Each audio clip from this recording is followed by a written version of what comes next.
Nous sommes réunis aujourd'hui, comme à l'accoutumée, en début d'année, en début de chaque année, pour présenter la loi de finances. Cette année, la loi de finances 2025. Vous allez me dire, les lois de finances se suivent et se ressemblent?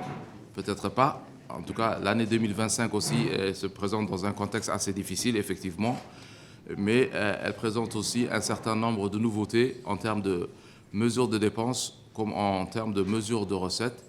Et effectivement, pour tenir compte du contexte macroéconomique dans lequel nous vivons, les difficultés que nous subissons, les difficultés que le pays traverse, pour tenir compte en fonction de ces contraintes et également des potentialités qui existent pour pouvoir relever les défis qui nous attendent.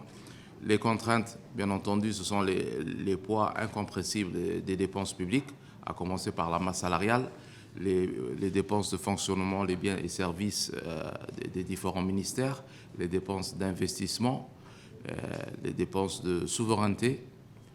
Et en face, nous avons aussi des recettes qui tiennent compte de la conjoncture internationale, qui tiennent compte aussi de l'évolution de la crise au niveau mondial, des tensions au niveau de la géopolitique et régionaux qui impactent nos recettes des douanières, nos recettes de la fiscalité directe.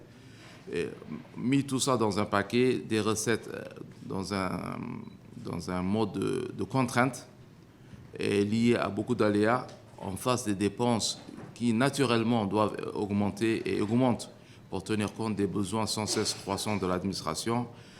L'équilibre est difficilement réalisable, mais nous comptons effectivement sur la compréhension et la rationalité aussi, et des mesures de rationalité pour essayer de relever ce défi. Ce n'est pas facile, nous le reconnaissons tous, parce que nous avons des dépenses incompressibles.